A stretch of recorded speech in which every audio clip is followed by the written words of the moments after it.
Today on Rates and Barrels, we discuss a season-ending injury for Cade Horton, a lengthy absence for Astros ace Hunter Brown, and how you can still do well collecting baseball cards in a red-hot market. Let's go.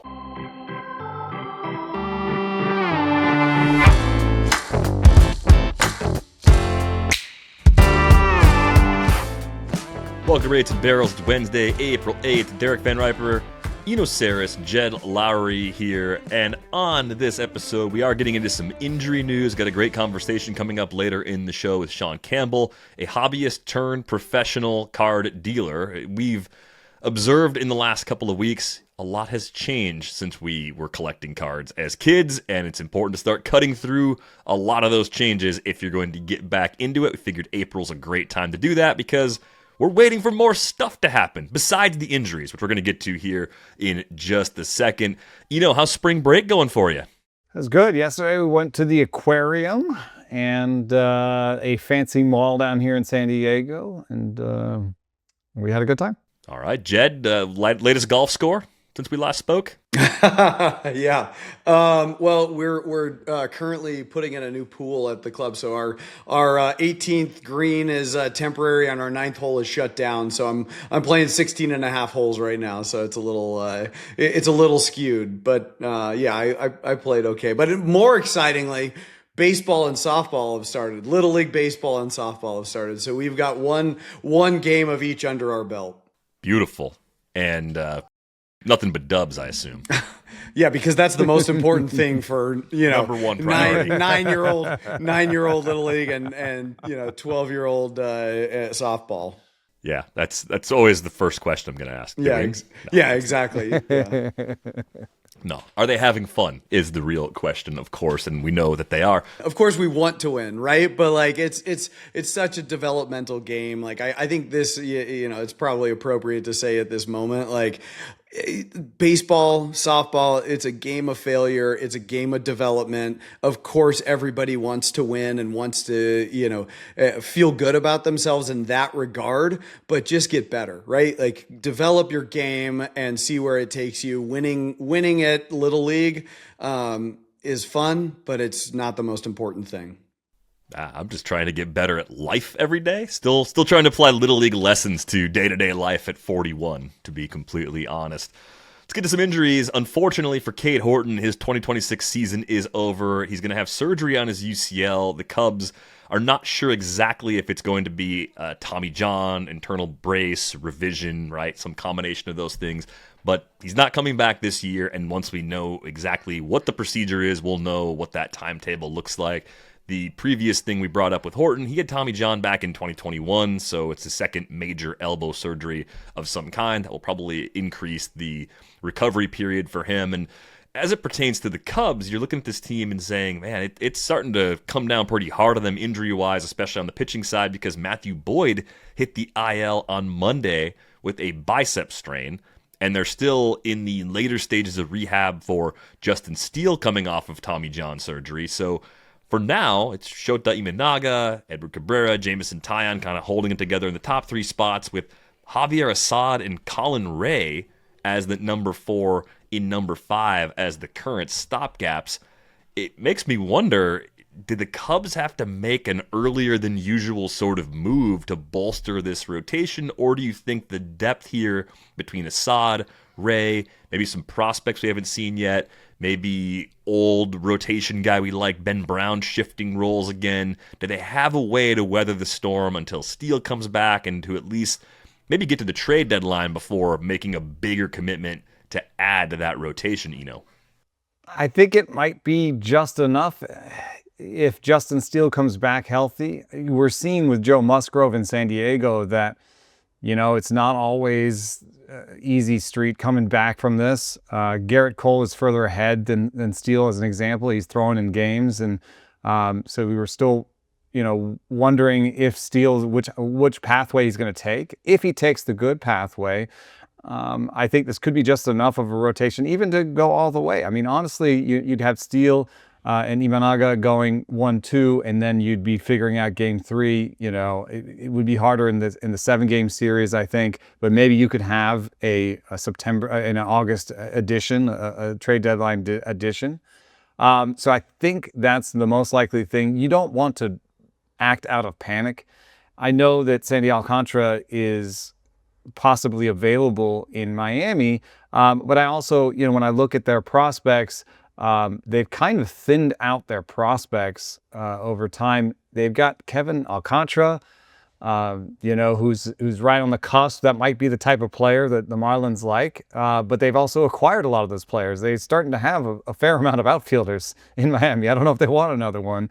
Jefferson Rojas is fun, but his ETA is further off, and he's also probably the best prospect, or their second best prospect. And then Jackson Wiggins is another guy in the top 100, throws hard. They may need him, like he's a starting pitcher.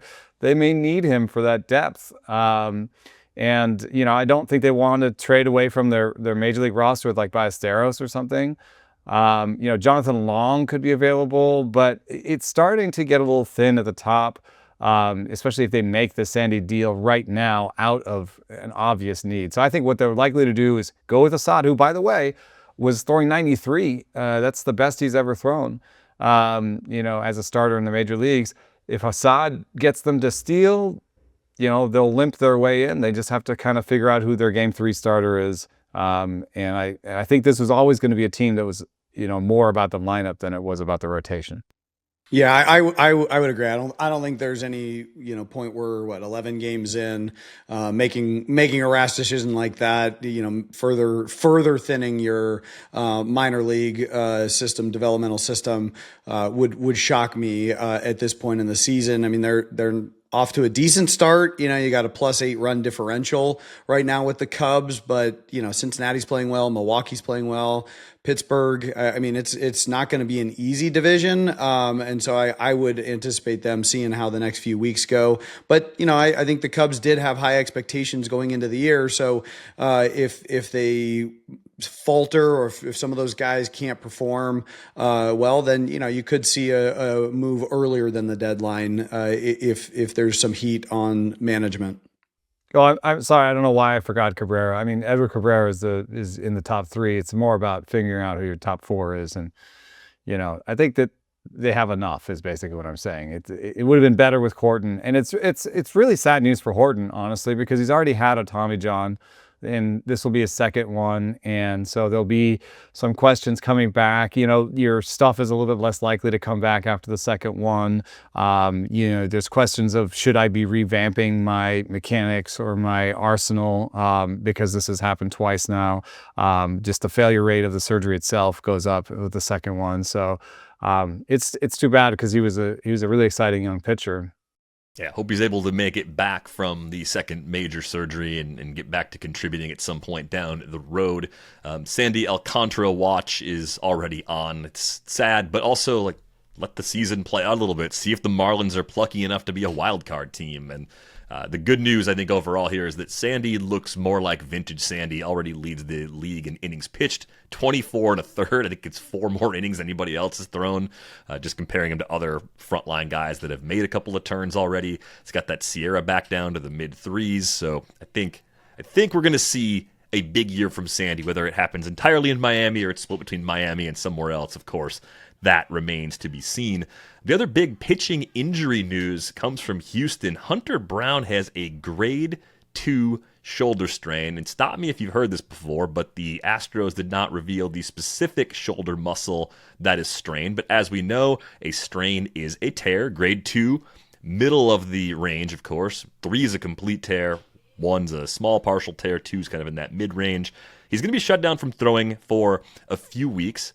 At least 2, according to manager Joe Espada. Probably means a full build-up to get back, which is going to take a little bit of time. I mean, this to me seems like June at the earliest for a return, like probably a 2-month absence at a minimum, unless things are not nearly as bad as they seem on the surface.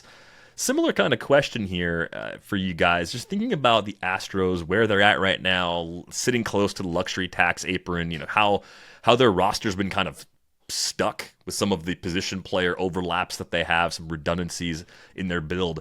Are they going to have to keep leaning on their depth in the absence of Brown? Because comparatively speaking, as exciting as Cade Horton is, Brown, I think, has bigger shoes to fill based on a big league track record he's put together over the better part of the last 2 seasons. Pretty much from May 2024 through now, he has been a frontline guy for them. And yeah, maybe you like the depth, but it seems like everyone's going to have to step up in a different capacity to replicate what Brown does for them every 5th or every 6th day. So who do we kind of like as the fallback options in Houston? Is there anybody that you could see popping, Jed?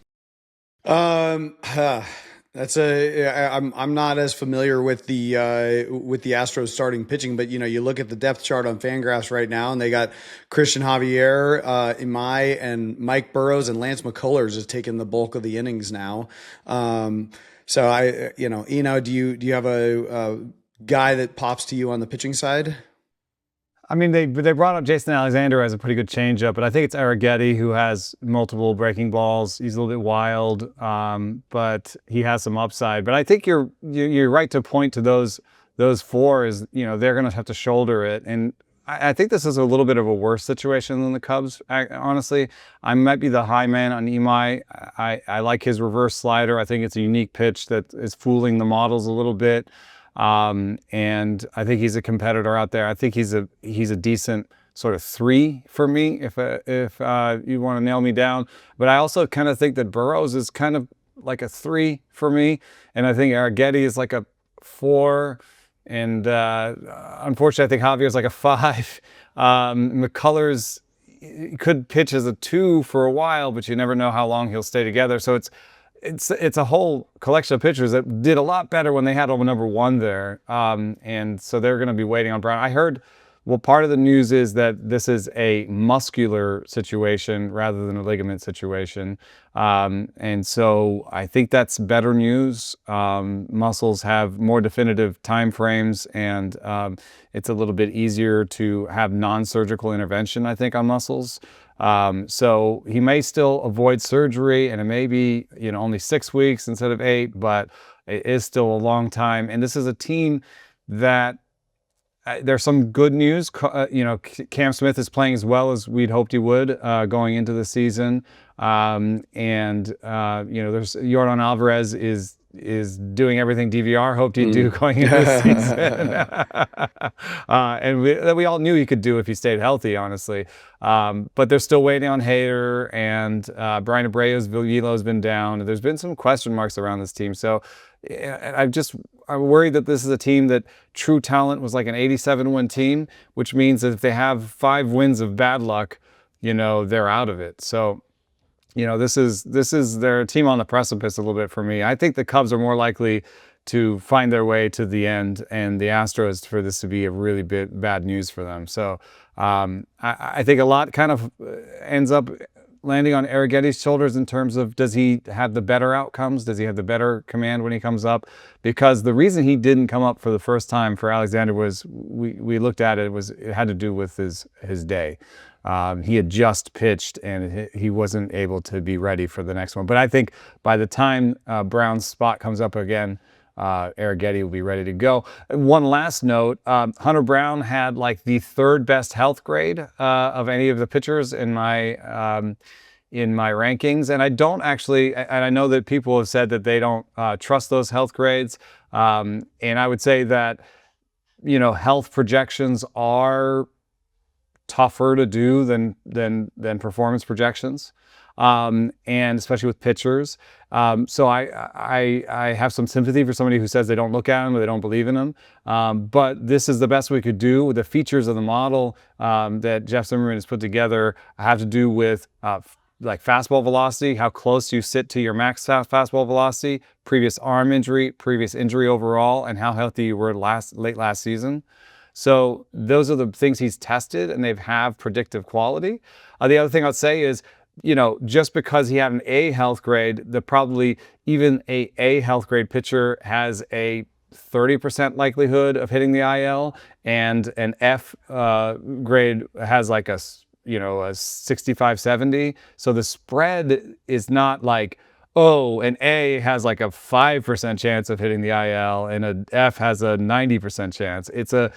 every pitcher has a real big chance of hitting the IL, and there's a smaller spread between an A health grade and an F health grade. So that all said, I have a few shares of Brown, and I thought he was a horse, and this is really upsetting for me. And anything in the shoulder, with a pitcher is alarming. I agree with you that, if it is a muscle strain, much better than a ligament, but he's a guy, to your point, that they were going to count on for a lot of innings this year at some very high production levels. And the rest of that starting rotation, the depth is not as great as the Cubs if we're comparing them directly. Yeah, I'm curious if they end up having to shift the role of AJ Bluebaugh, moving him back into the mix as a starter. We did see Cody Bolton stepped in for a start in Colorado. Pretty wide arsenal guy, 3 fastballs, 3 secondaries, pretty good command, not really much of a prospect, but he could end up having an extended run for the Astros here as well, because they do intend to use a 6-man rotation, which makes even more sense without Brown. Mm-hmm. I mean, your talent level is much more flat now front to back across that rotation, and you do have a few guys that have had major injuries that are pitching right now, Burrows being among them too. So a lot for them to cut through. One more thought is, the Astros, at least in a previous management situation, was doing a lot of piggybacking. I don't know if they're still doing that at the minor league level with their starters, but, maybe some of these guys that are pitching out of the bullpen have some starting experience and, feel comfortable in doing that. Yeah.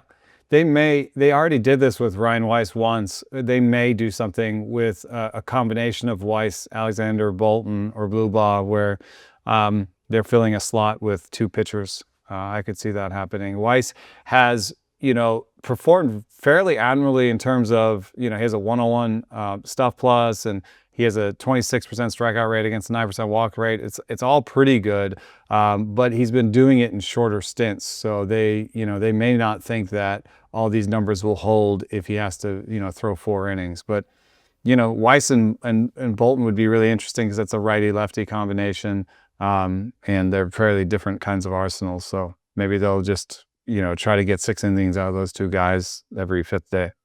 A bunch of other follow-ups on the injury front. Jacob deGrom needed an MRI. Fortunately, that showed no structural damage in his knee coming off his last start. So currently, he's on track to actually take the ball for his next turn against the Dodgers this weekend. I would just keep an extra eye on that to make sure it actually happens, that the soreness and whatever's bothering him is actually not an issue on the weekend. He'll throw a bullpen session midweek, and that will probably reveal the real path there. I did notice Jacob Junis got saves in consecutive games for the Rangers, so there's a bullpen that remains in flux. Definitely not what we expected, as if you gave us 3 shots at who's closing for the Rangers going into the season, I don't think Jacob Junis was making anybody's top 3.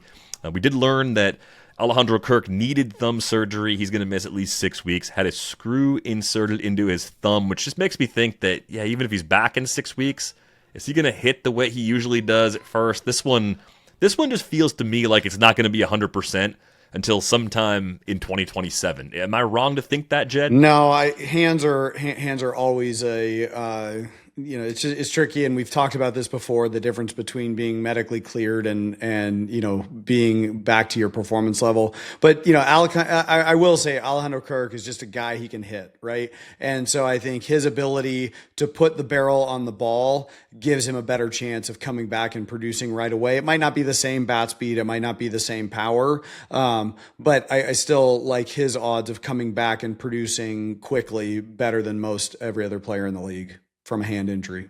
And they have just been dealing with it on the injury front. The Jays lost Cody Ponce. He's going to have ACL surgery. He's out at least 6 months. Barger landed on the IL with the 2 ankle injuries that we talked about on our Monday show. Trey Savage working back. He has a rehab start on Thursday. He's been slowed by a shoulder injury. Bieber and Barrios are throwing bullpen sessions. They're still a little ways away. And even Scherzer left his most recent outing with some elbow inflammation. And they said that was a little bit precautionary, but yeah, I mean, it was like a 2-inning start. So Tough times. And just to add one more thought about Kirk too, it is his left hand, so it's his bottom hand. You know, less vibration is going to be going through that hand. Like I remember when I had thumb surgery, when I tore the UCL in my thumb, my right hand, it was much harder to come back from the right side because all of that force is coming through that hand. And so the fact that Kirk, it is his left hand, I do think that gives that gives a little bit more credence to him coming back sooner and the power not, being as affected. The key though is to not agitate it receiving, right? It's his glove hand. That's how he hurt it. It got hurt through the catcher's mitt. So you have to be worried about just catching a ball, receiving a ball wrong, and having that irritate it, since it's part of the job, and they're not going to be able to DH him that much. That's right, because you got Springer pretty much taking all the DH at bats at this point. The subplot that's developing the AL East is fascinating to me, which is, I know it's super early, and this won't maybe matter in the end, but I think say, oh, the Yankees will miss, and we'll still get three guys. We'll still get three teams out of the AL East. The opposite seems to be true right now, where the AL East is scuffling. The Red Sox, everyone's wondering if they're already toast. The Orioles haven't quite put it together. The Rays look amazing one game and terrible the next. And then the Blue Jays have these injuries. The Yankees, the only ones that have kind of been rolling through this early season. I do think that the Blue Jays have the depth to survive this. I know it's terrible that Ponce is out for 6 months, and right now this is a fairly low period, but Bieber's going to come back at some point. Barrios can provide them some depth. I think the Barger that the Barger one will be on the shorter side. They have developed this depth over time that they can withstand this. So I'm not sure that my Yankee call was right. I think they look good enough where, they'll just go all the way. But I also do think that this division will right ship and will be a tight division with really good teams at some point. It doesn't look good right now, but I think they're good organizations. Cold weather, slow starts. It's hard to extrapolate a ton. I know, like I said, we're 11 games in, and people are trying to draw conclusions as quickly as possible. And but to me, we're too early with the weather. I mean, teams are changing night games to day games to avoid weather. So I'm kind of sitting still here and before I freak out on any of these teams. Maybe opening day shouldn't be in March. Maybe we should be starting the season in the middle or end of April when the weather's a little better. I don't know. I mean, it's hard to know how weather's going to work. There's no data on it. It's just one of those things. It's a total black box. We're just guessing all the time. I mean, you're trying to get 30 teams to play, 162 games. Like that sounds like the most impossible Rubik's Cube ever. Yeah. No way to make the math work on that one. The other follow-ups real quick. Juan Soto with that calf injury hit the IL on Monday. They're thinking 2 to 3 weeks for him, so hopefully it's something he just put behind him once he's actually back from that one. I did see that Mike Trout was not only back in the lineup on Tuesday, he helped defuse a brawl after Jorge Soler charged the mound against Ronaldo Lopez. That situation could have got a lot worse. Walt Weiss made what may have been a Ronaldo Lopez face-saving tackle on Jorge Soler. I was reading about it. Weiss actually has a black belt in Taekwondo. It was a textbook good tackle because Soler had him lined up for a haymaker, and Weiss got him to the ground. And Lopez had a ball in his hand, like he was swinging like a rock. So there's going to be some pretty big suspensions here. There were some pushback in the Discord discussion saying that Ronaldo Lopez did nothing, but I'm sorry, there's a clear punch where he has the ball in his face and he punches Soler in the face with the ball. So I feel like there's no way he comes off sky clear. Like he's getting suspended as well as Soler. I mean, the question is what could Lopez have done, once he's being charged? Sure, one thing he could have done is drop the ball. Yeah, easy for us to sit here in front of our computers. We don't have Jorge Soler running at us to say drop the ball. Oh, come on. I mean, like if you're in a brawl, like you got to drop the implements or it's going to be worse for you, I Like there's got mean, to be I mean, you probably got the red fog of war down. Like, you're not really yeah, thinking. exactly. Yeah. That's my point. Is like you're. It's like the whole Mike Tyson saying everybody's got a plan. Like sure, like when you're making your plan and you're not in the ring and Mike Tyson isn't standing across from you, the plan sounds great. Yeah, I don't know how many times I've told the little leaguers, drop the bat if the ball's coming at you. And Yes, they're just exactly. like, I'm sorry, I'm not thinking. I'm just trying to get out of the way. Also, the Jorge Soler versus Ronaldo Lopez splits. Jorge Soler has crushed Ronaldo Lopez. 5 career homers. I think it was 14 for 23 after last night was the number I heard watching big innings. So it's a big history from a production standpoint. This, by the way, is the only Rates and Barrels approved use of BVP numbers. Yes. To tell a story, to make you understand why that pitch from Lopez might have been on purpose and why Soler might have thought it was on purpose. It has to do with those BVP stats. Otherwise, BVP, especially in like 5 or 10 at-bats, not predictive in any way. But we want it to be so bad. It's just the sample's just so small. It has to mean something. That debate will probably rage on in Discord and other corners of the internet forever. We are going to take a quick break. When we come back, baseball cards are booming, and a lot of people want to know, how should you approach them? How can you be a savvy collector with everything being priced up? We'll break it down with our next guest when we come back.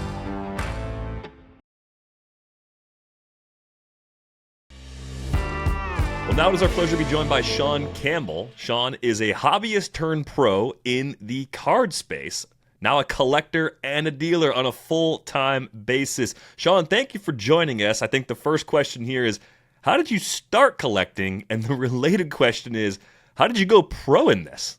Sure. Well, thanks for having me on, guys. I think my collecting journey started probably similar to a lot of your viewers and listeners. I'm in my mid-40s, and so I'm a child of the 80s. So I started collecting, 87, 88 Donruss and Topps.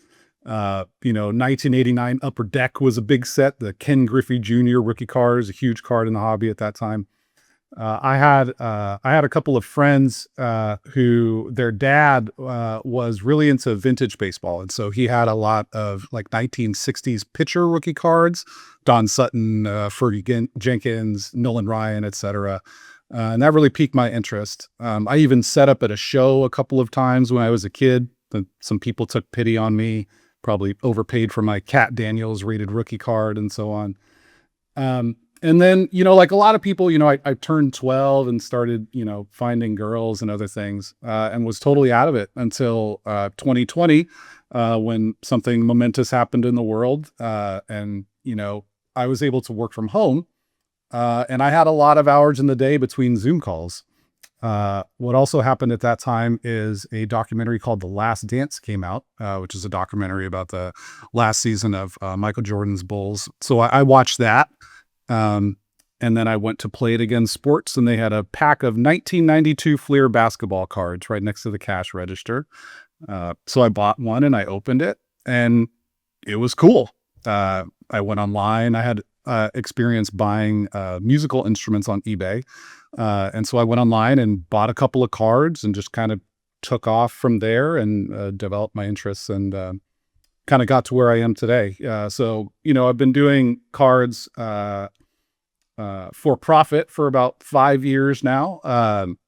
Over time, I've diversified from my kind of core niche of 1980s vintage basketball into some other niches. I do Pokemon and One Piece. I also do some modern hockey, but my kind of core market is that 80s vintage basketball. Also a little bit of vintage baseball. So I'll have some neat cards to show here in a few minutes. Let's see what are some of those favorite cards. I mean, show us some of the basketball if you want. Yeah, like what's okay, fine. Well, a big grail of mine is this card. So this is a 1948 Leaf Jackie Robinson rookie. This card's had a big run in the last few years. There's only, I think, about 1,200 of these graded or so. This is a PSA 4. PSA is the top grading company in sports cards, and now TCG as well. So that's a really exciting one. My son is getting more and more into baseball, and so this is one of the ways that I connect with him, is to buy these vintage cars, talk to him about the game, and so on. In that vein, this is a Roberto Clemente rookie. You'll notice this is only a 1.5, but one of the things your listeners should know is that this is a gorgeous card for being called a poor to fair card. There's a little bit of writing on it somewhere that you can't really see. The corners aren't perfect, etc. But, for a piece of art, this is beautiful. And, your listeners can get into cards like this relatively affordably if they're not persnickety about having a 7 or an 8 or a 9. Modern cards are a little different in that vein, but one of the ways I've tried to get into vintage is buying these high eye appeal, relatively low grade cards like this. Yeah, Sean, talk about the grading, because you showed PSA, you showed SGC. What are the I know there's 4 characteristics that the cars get graded on. Will you hit on those? Sure. So I can illustrate them actually with a BGS card. So this is a Shohei Ohtani rookie card, and then there are 4 attributes here. There are graded individual subgrades, which is a characteristic of BGS cards. So we have centering, corners, edges, and surface. And so those are really kind of like the 4 universal attributes of a card that you want to look for in terms of thinking about quality. There's also something that doesn't have a better definition. It's called eye appeal.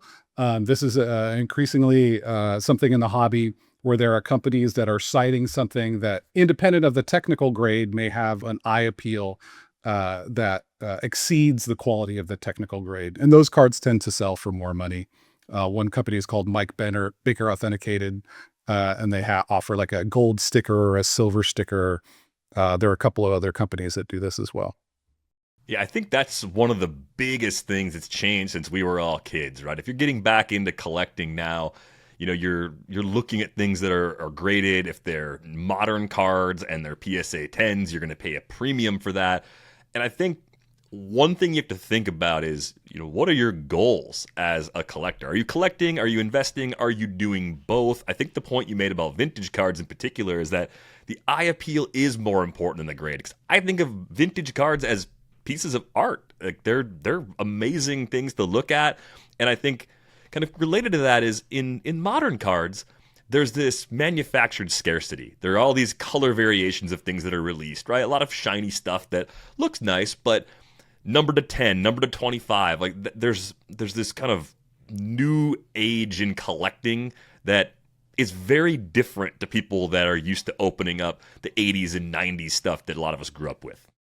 That's right. Well, it's the modern issue is just so much different in so many ways. And again, let me go back to 88 Donruss.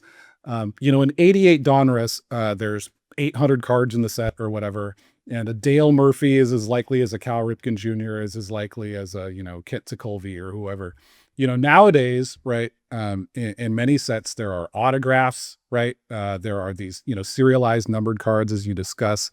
There are things called RPAs, which are rookie patch autograph. It's very big for modern cards. There are redemptions in which you might open a pack and you might get a piece of cardboard that says, well, we don't have the card yet, but you can mail it into us within a year and get a card.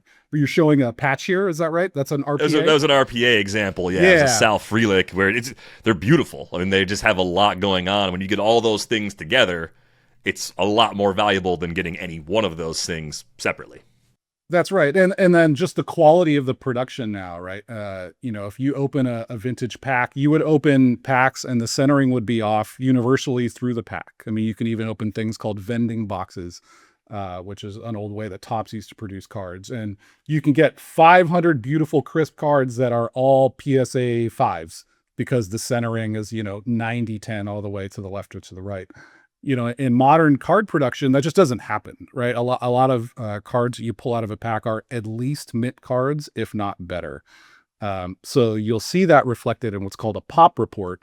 If you look at the population report on PSA site or BGS's site, If you look at a modern set, 2024, 2025, 2026, it's called the gem rate, which is the percentage of cards that grade like a 10 for PSA or a 9.5 for BGS. It's very high compared to the gem rate of like a 1960s set where there might be, 3 PSA 10s, 8 PSA 9s, and then a trillion PSA 4s and 5s. Yeah, I think that really is a misnomer. People expect to open up a new pack and expect everything to just be a 10. And even though the manufacturing process has gotten better, PSA, for example, has just tightened their standards on what centering is, right? It used to be 60-40, now 55-45. So I think, if you're starting to get into collecting too, like really focus on the centering, because I think on the modern card, if it's not, smack dab in the middle, you're not going to get a 10 from PSA more than likely.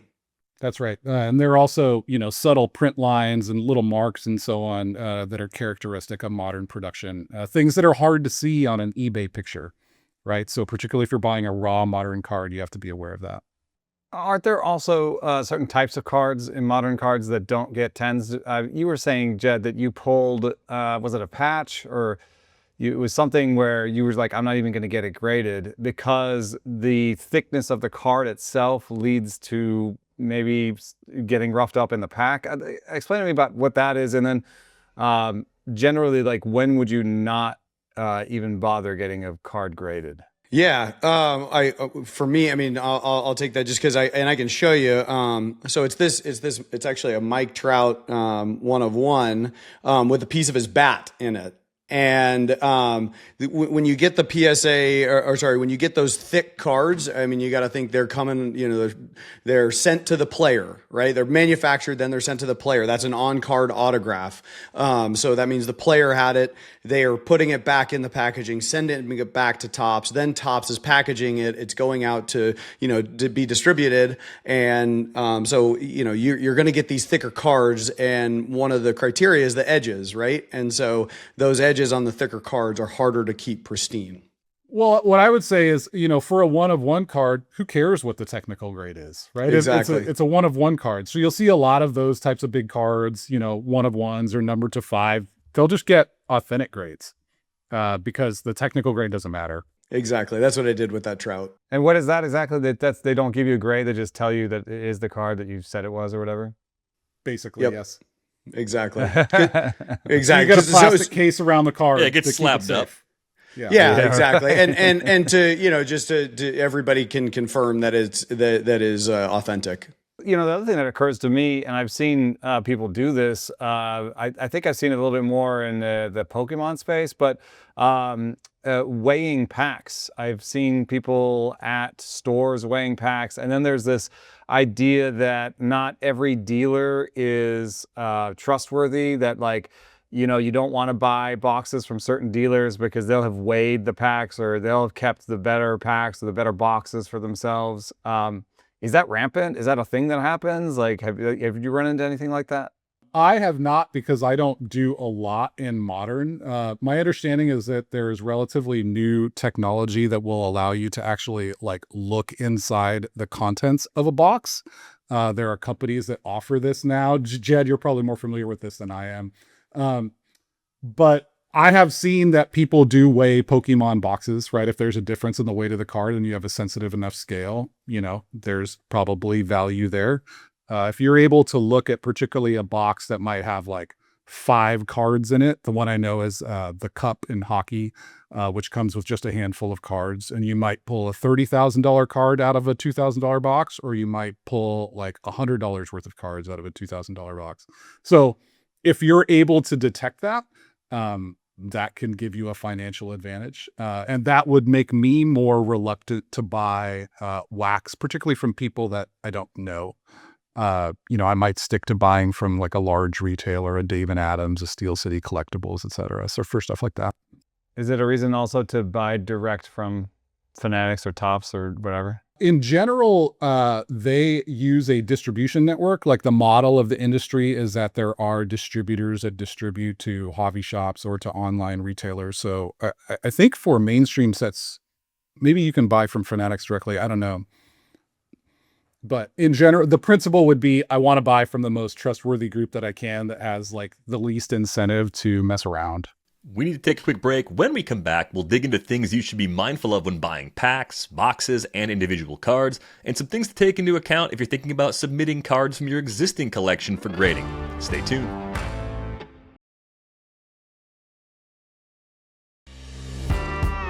Welcome back to Raids and Barrels. We're talking to Sean Campbell, a card hobbyist turned pro. Sean, I'm thinking about this from two different perspectives again. One, Eno is talking about shopping at the high end of the market where maybe you're more likely to run into something nefarious happening to a case or a box before you get your hands on it. But then I'm thinking about it from the more common position of just wanting to rip open some packs. So maybe you go to Target or Walmart or a local shop, whatever you have in your town.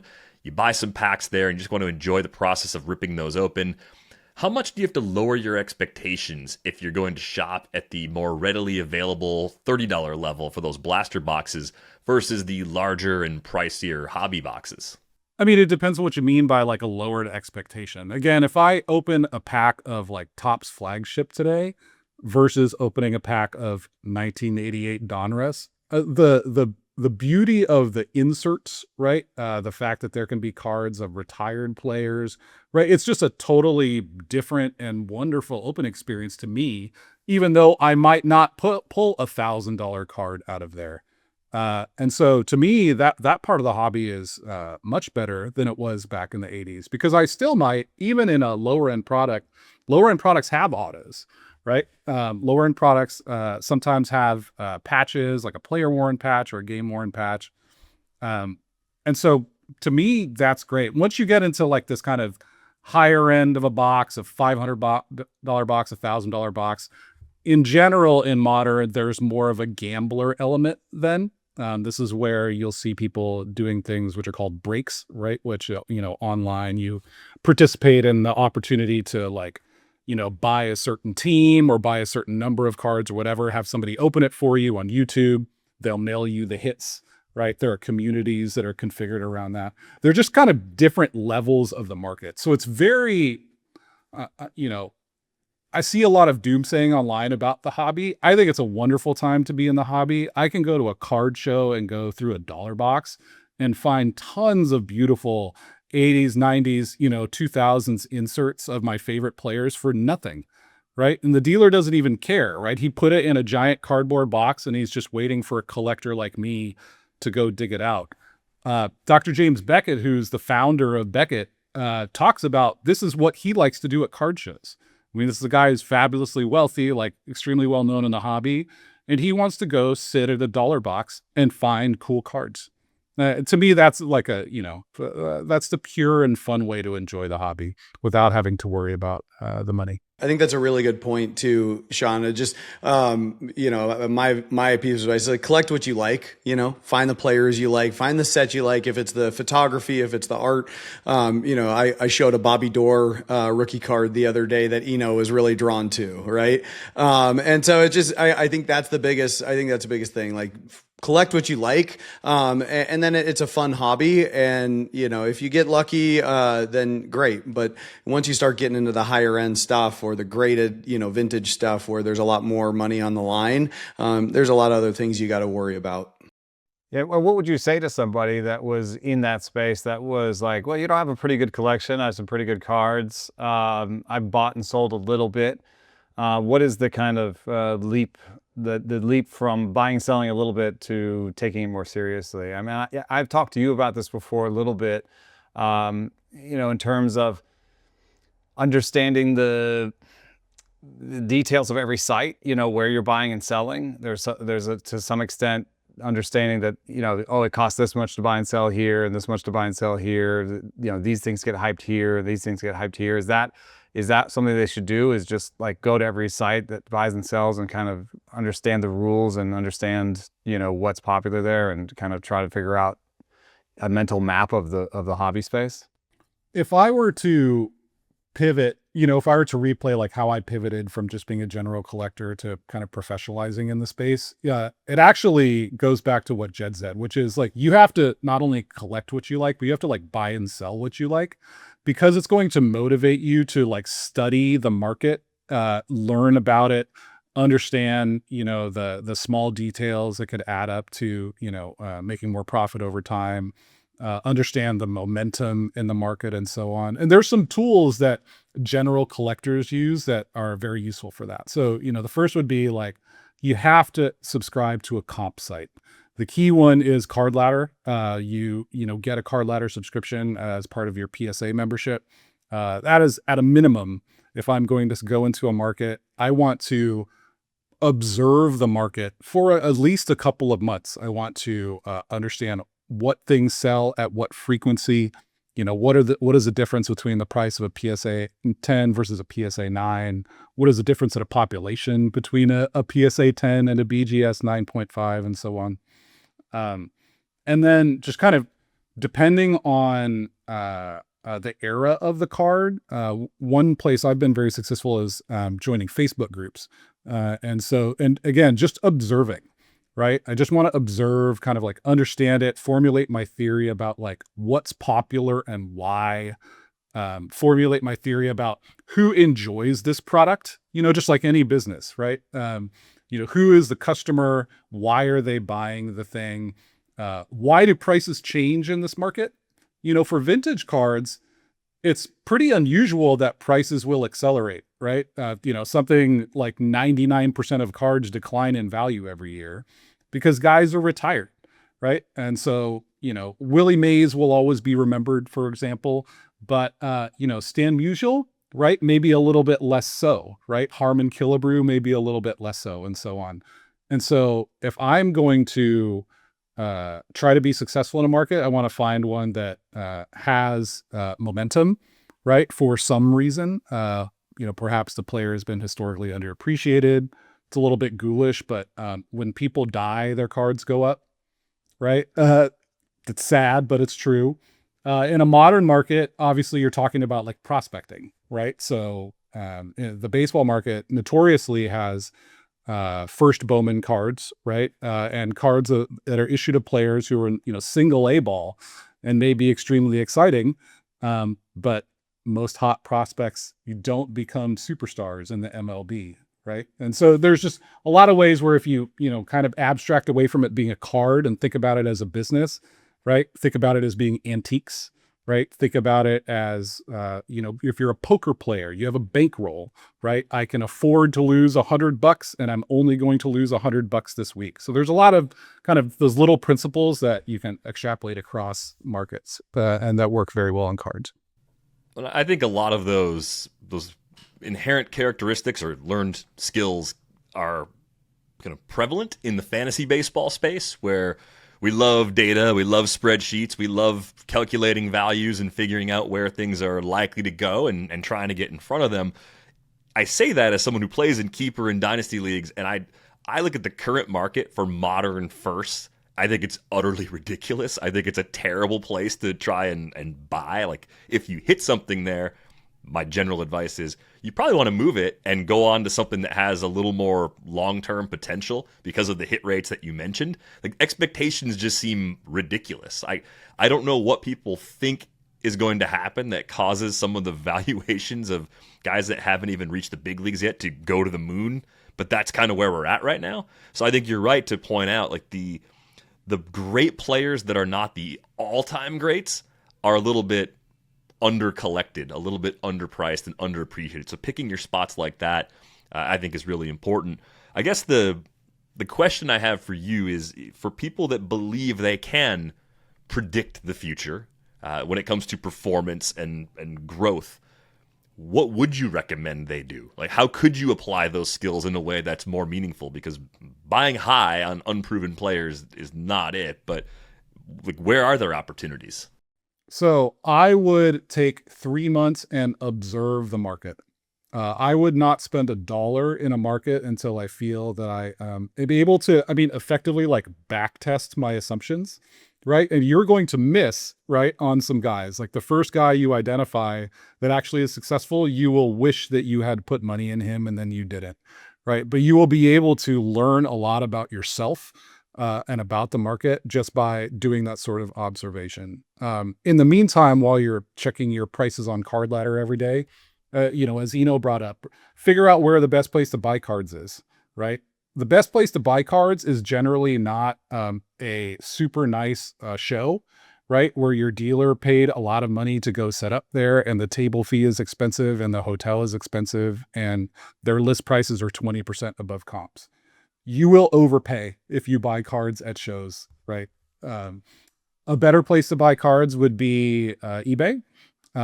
Fanatics has a good buy it now site. Robert Edward Auctions increasingly has nice vintage cards on their buy it now site.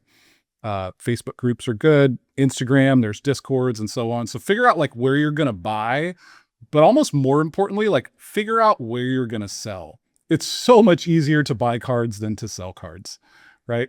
There are major consignment services that list on eBay. Greg Morris is my favorite. I list a lot of cards through him, where the fees for selling on eBay at a certain price point is much lower than the fee that you can pay as a civilian.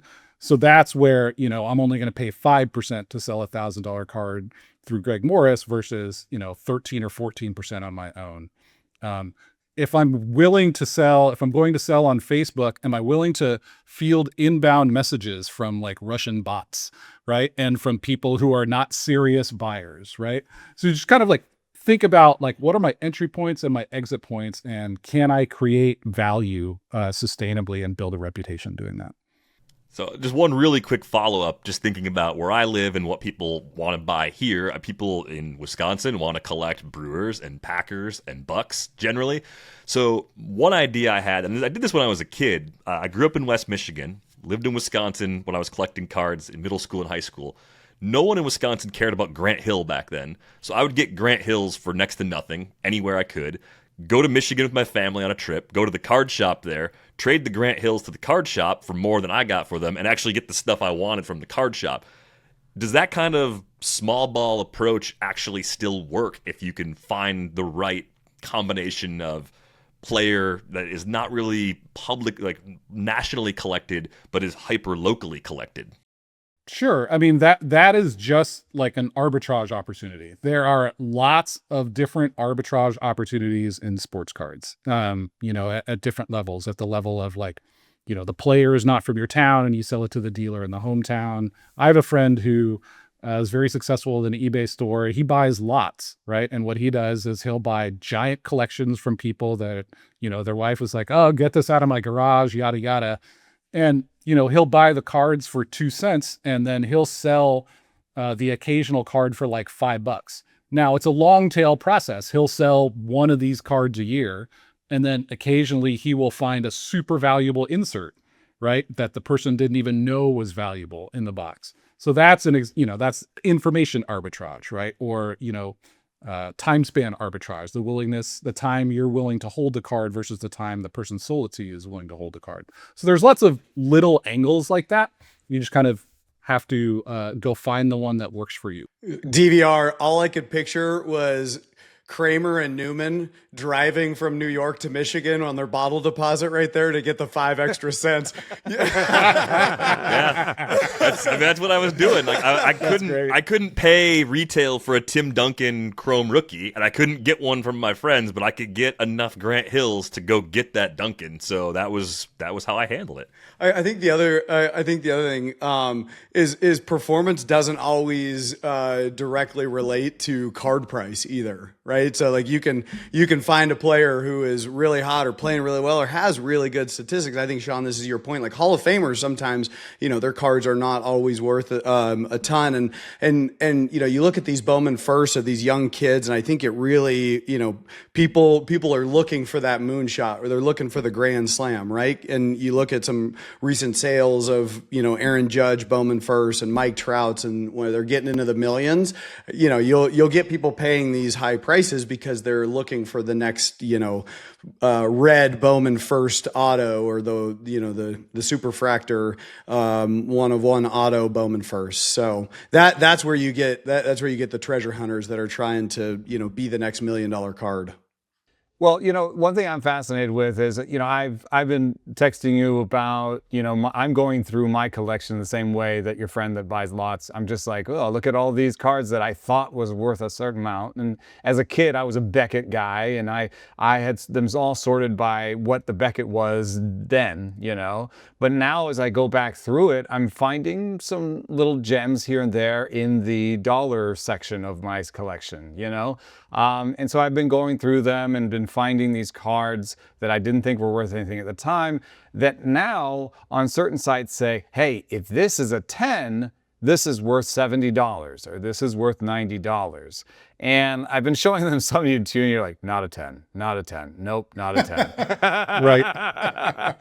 So, I'm fascinated with this, like the PSA part of this whole thing, which is that now I have this stack of cards that's, right now it's about 50 or 60 deep of cards that could be worth, $70 if they were 10s. And I'm thinking about the sort of, when do you go and get a card? Like, do you just have to be sure that it's a 10 or a 9? Or does it have to be so good that the 7 price is, like, where's the math on that? Because how much is it to get it graded? And like you have to bake that into it. Like if it's $40 as a PSA 7 and you just spent $30, then like it wasn't really worth it, right? Where's the math for you on that? Sure. So, I mean, there's a lot of aspects to grading profitably. My understanding is that in general for modern cards, like a PSA 9 is about a raw price now. Is that right, Jed? Like PSA 8, PSA 9? I think 8 is eight, 9, you might make a little bit on it, but yeah, it's 8. I would say, 8. Yeah, so you're wasting time if you're getting PSA 8s or PSA 9s, right? So if you want to get a modern card graded, you want it to be perfect. You don't see anything on the corners. It looks centered perfectly. You think you're going to get a 10. I think a lot of it if has it's a to do with the mass-produced card. Yeah, exactly. Yeah. Exactly. Depends on the card. Yeah, if it's a mass-produced card. If it's a serialized card, right, if it's numbered to 25, right, then a PSA 9 or even a PSA 5 could be great, right? Because some of those still might be in packs. Some of them might be damaged. Some of them might be graded at grading companies that are not PSA or what have you. Now, it is true, none of the cards in your collection are PSA 10s, right? I'm just going to tell you, and this is, it's a sad truth for people around our age. I put them in the plastic. It doesn't matter. It doesn't matter. I mean, it didn't come out of the factory as a PSA 10, right? Yeah, and then it's been sitting in your garage for 40 years, right? Yeah. Getting bounced around in a cardboard box or, getting faded by the sun or something. So It's really important to understand that you are likely to overgrade your own cards systematically. Like, even if you grade every day, you're likely to overgrade your own cards. It's just human nature. So the first time you would submit a grading order, what I would do is I would pre-grade your cards. I would sit down and think about those 4 aspects of card grading and say, I think this one has, first of all, I'm going to go to PSA's website. They have a very nice lengthy description of what an 8 is, what a 7 is, what a 6 is, what a 5 is, etc. Then I'm going to take my card and I'm going to say, okay, I think these corners are 8 corners, right? I think these edges are 7 edges and what have you. Submit a small order, get it back, and see how crazy you were, right? For PSA in particular, you're not going to get those subgrades back. So this might be more effective to do at BGS actually. But see how wrong you were and why. Another thing that is something nice about our era today is you can take a picture of a card and upload it to ChatGPT. And you can say, tell me how this card will grade at PSA. And then be specific. Say, only compare to PSA graded examples of this card. It does a pretty good job of analyzing the centering and the corners and so on. What it won't see is things on the surface, particularly with vintage cards. There's often like a fingernail scratch, right? There might be some of the gloss that's taken off the top or whatever. You can't see that in a picture.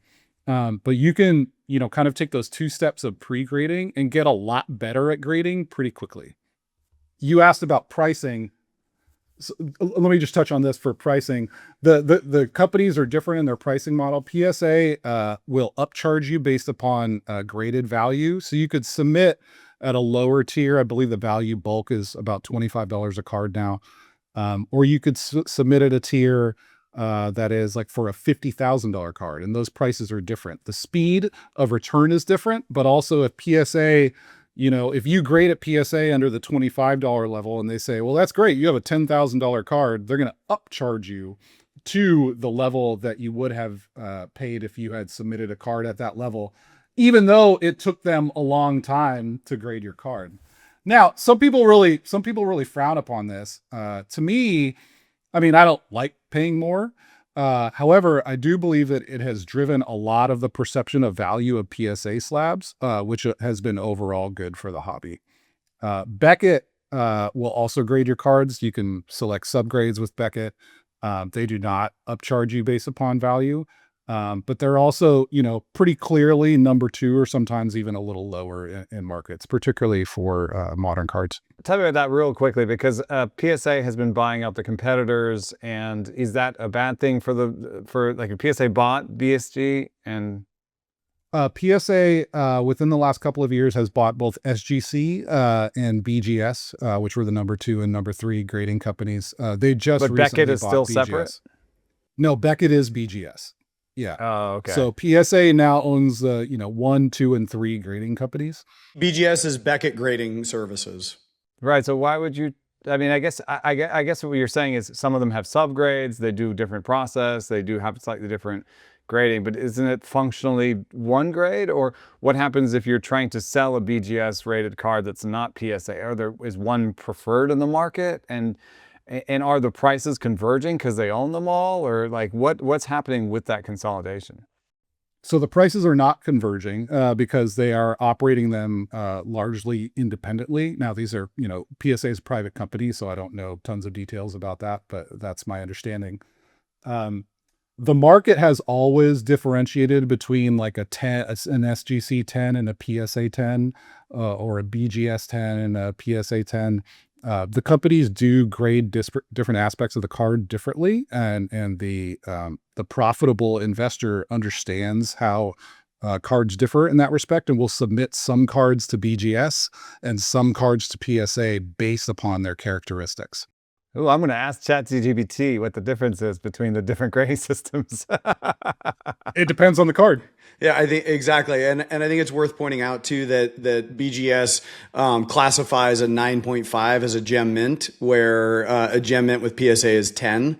And then you have a pristine moniker for BGS, which all subgrades are 10 except 1, and then the black label BGS, which is all 10s, which probably commands the highest price if you get a black label in the market, even above a PSA 10. Yeah. A lot has changed since a lot of our listeners and viewers last thought about their cards or went through or went to try to buy something. So, Sean, we really appreciate your time and your insight helping us cut through a lot of that noise. Is there a place where our listeners and viewers can follow you and things that you're selling? Sure. So I'm Rooster Cards and Wax on Instagram, and then I have eBay stores, Rooster Cards and Wax, and Rooster Cards too. Awesome. Well, we really appreciate you joining us on the show today. Listeners can join our Discord. The link for that is in the show description. We need to go on our way out the door. Reminder, you can get a subscription to The Athletic at theathletic.com/Rates and Barrels. It's going to do it for this episode of Rates and Barrels. We're back with you on Thursday. Thanks for listening. Thanks. Thanks for tuning in. Make sure to hit that subscribe or follow button so you never miss an episode. If you enjoyed it, drop us a like, leave a rating, or sound off in the comments. We'll see you next time.